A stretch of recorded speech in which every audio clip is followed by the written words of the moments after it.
हाय। आज फिर से आप सभी विद्यार्थियों को वेक्टर अलजेब्रा के लेक्चर 29 में स्वागत है, अभिनंदन है। आज हम लोग जो एक्सरसाइज 25.3 स्टडी कर रहे थे, पढ़ रहे थे, उससे शुरू टाइप 4 आते हैं, क्वेश्चन नंबर 10 पे आते हैं। क्वेश्चन नंबर 10 में क्या कहता है, ध्यान दीजिए। Examine whether the following vectors form A linearly dependent और इंडिपेंडेंट सिस्टम। जब दो वेक्टर की बात होता है तो लीनियरली डिपेंडेंट और इंडिपेंडेंट का बात जो हम लोग कहते हैं वो जरा गौर करेंगे, ध्यान देंगे, देखेंगे, जरा गौर करेंगे। हमने एक रिमार्क लिखा था, आपको फिर से मैं रिमाइंड करा देता हूं रिमार्क में, ठीक है। Two vectors are linearly dependent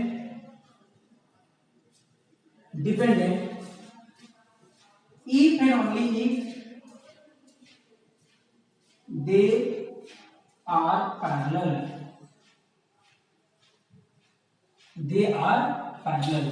Two vectors are linearly dependent if and only if they are parallel. दोनों का दोनों वेक्टर क्या होंगे, पैरेलल होंगे, तब जाके हम लोग कहेंगे लिनियरली डिपेंडेंट होंगे। इसी लैंग्वेज का मैथमेटिकल फॉर्म क्या होगा, vectors that is vectors A and B are linearly dependent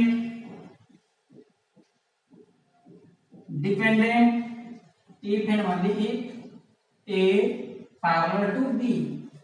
That is, फिर से two vectors are linearly dependent if and they are parallel. तो उसी का मैथमेटिकल फॉर्म क्या लिखें, vector A and B are linearly dependent if and only if A parallel to B. और A parallel to B prove करने का हमने आपको तरीका बताया था।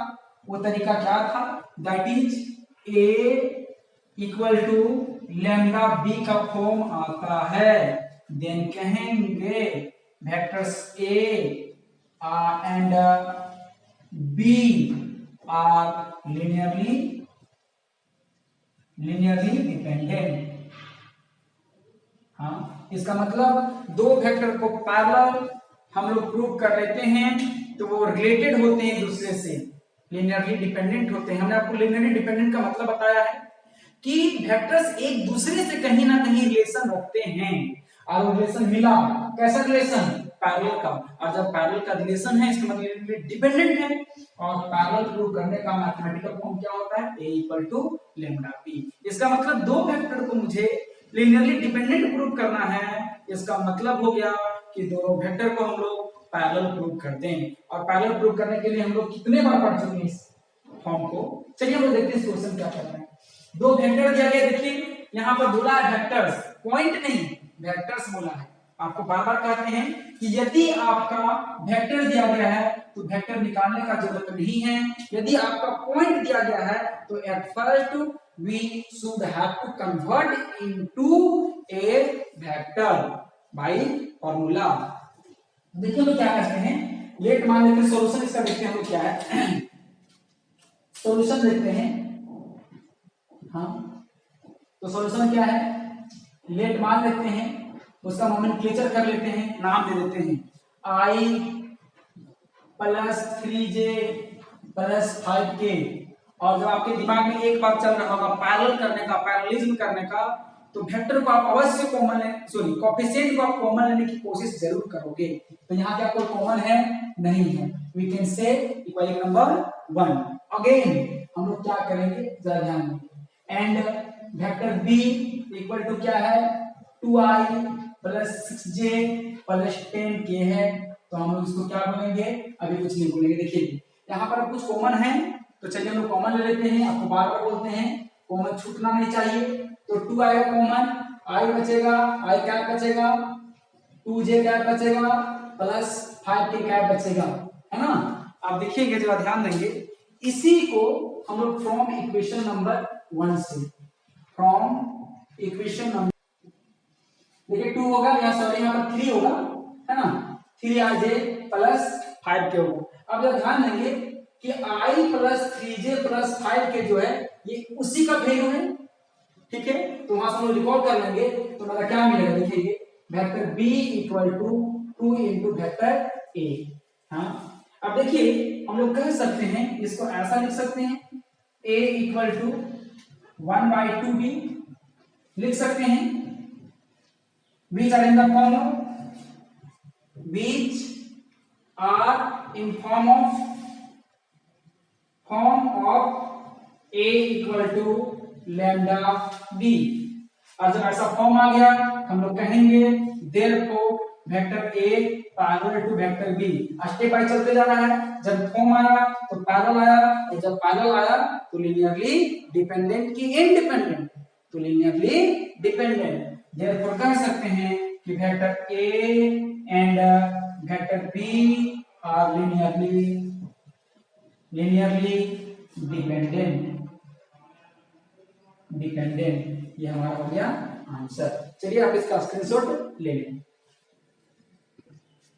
ध्यान देंगे यहां पर वेक्टर्स का जो बुक में लिखने का तरीका है हम लोग कहें कि थोड़ा सा रॉन्ग है, ऐसा लिखना नहीं चाहिए था, क्योंकि यहाँ पर वेक्टर दिया गया है, इसको कोई राइट नहीं बनता है कि यहाँ पर पॉइंट भी लिखे, क्योंकि इसको वेक्टर एलोकेट किया है।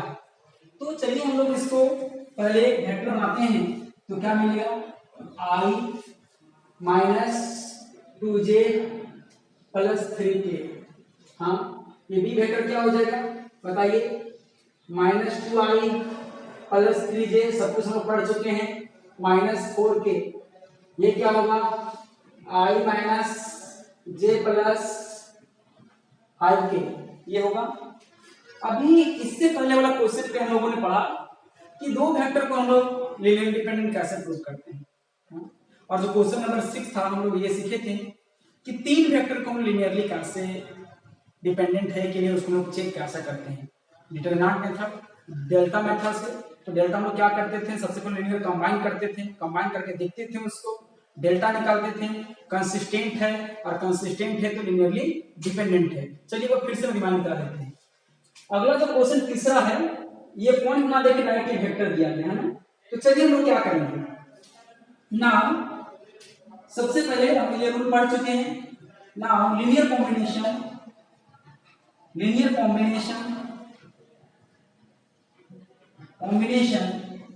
Of vector A in form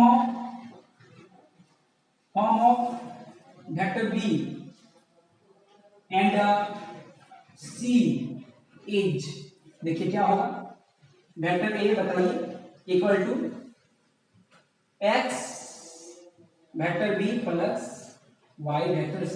यही ना लीनियर कंबाइन करने का तरीका है, डिग्री 1 है, इसे लीनियर है, ये कोएफिशिएंट है, आप यहाँ x y z ले सकते हैं, लेकिन ये कोएफिशिएंट को लीनियरली कंबाइन करने के लिए इसे क्या लेते हैं 1 लेते हैं। तो चलिए हम लोग क्या करेंगे, यहाँ पर ये हमारा वेक्टर सारा लिखा जाए i minus 2j plus 3k equal to x, b vector क्या है minus 2i plus 3j minus 4k, हाँ प्लस 3k वेक्टर हमारा क्या है i minus j plus 5k।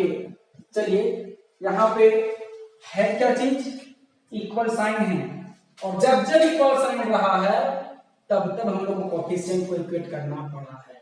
Maths में हर बार वेक्टर अलजेब्रा की दुनिया में ये बात देखने को मिला है। तो लेट्स चलिए हम चलते हैं कोएफिशिएंट को इक्वेट करने के लिए।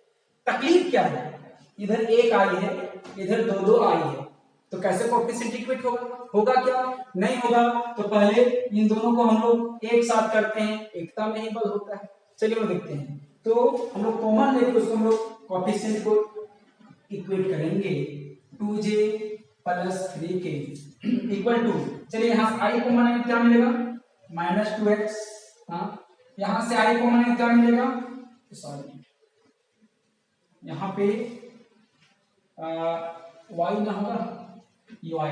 अब देखिए 2x और यहाँ पर क्या मिलेगा प्लस y, कोएफिशिएंट क्या है इसका i, पहले j वाला कॉमन लेते हैं तो क्या होगा 3x, यहाँ देखिए j क्या है minus y, j plus k वाला लेते हैं क्या होगा -4x और प्लस 5y और k होगा। अब देखिए इधर 1i उधर भी 1i, इधर लेफ्ट साइड में 1j उधर भी 1j। तो अब एबल है कि कोफिशिएंट को हम लोग इक्वेट करें, तो यहाँ भी कोफिशिएंट इक्वेट होगा, फिर यहाँ भी कोफिशिएंट इक्वेट होगा। i को i के साथ, j को j के साथ और k को k के साथ। Now equating the coefficient of similar terms, हाँ we get हमें क्या प्राप्त होता है देखेंगे। ये टर्म लंबा है, इसको लेफ्ट साइड रखेंगे तो क्या मिलेगा, -2x + y इक्वल टू, इसका कोफिशिएंट कितना है 1, इक्वालिटी नंबर 1। उसी प्रकार हम देखते हैं j वाला देखते हैं, तो j का क्या है -2 है, तो लंबा टर्म को इधर रखेंगे 3x - y इक्वल टू -2, और यहाँ पर क्या है k का क्या है 3, यहाँ पर क्या है -4x + 5y इक्वल टू 3। इसको हम लोग इक्वालिटी नंबर 1 कह देते हैं, इसको हम लोग इक्वालिटी नंबर 2 कहते हैं और इसको इक्वालिटी नंबर 3 कहते हैं। तो इसके बाद हम लोग क्या करते हैं, क्या कर रहे हैं हम लोग लीनियरली डिपेंडेंट है कि नहीं उसको चेक कर रहे हैं। तो कौन सा मेथड आपको बताएं, डेल्टा मेथड, डिटरमिनेंट मेथड। तो 3 इक्वेशन आपका दिया गया है, डेल्टा लिखेंगे हम लोग। नाउ हम लोग क्या करेंगे बताइए, डेल्टा इक्वल टू क्या मिलेगा, एक डिटरमिनेंट मिलेगा, और डिटरमिनेंट को हम लोग क्या करते हैं, फर्स्ट कॉलम पे coefficient of x, second column पे coefficient of y, third column पे कोफिशिएंट z यदि है तो, और नहीं तो कांस्टेंट टर्म। देखिए यहाँ पर क्या है -2, यहाँ पर क्या है 3, और यहाँ पर क्या है -4, फिर यहाँ क्या है 1, यहाँ क्या है -1, और यहाँ क्या है 5, कांस्टेंट टर्म क्या है 1, फिर -2, फिर 3। अब देखिए आपके पास एक डिटरमिनेंट मिल चुका है, आप इसको एक्सपेंड कीजिए। तो क्या करेंगे, नाउ एक्सपेंडिंग अराउंड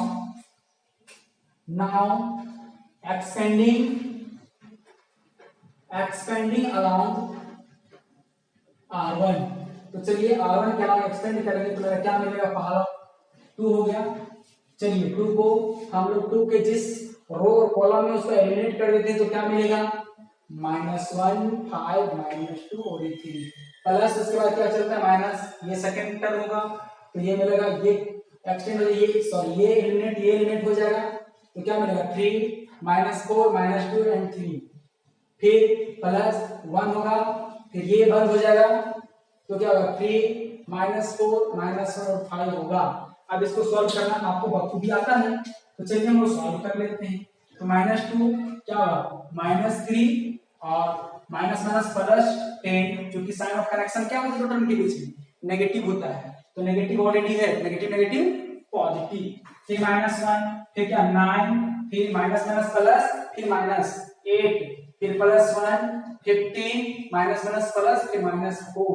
अब इसको सॉल्व करेंगे तो मेरा क्या मिलेगा 7 2 जा -14, -1 है तो -1 × 1 -1 प्लस 15 होगा, सॉरी कितना होगा यहाँ पर 11, ठीक है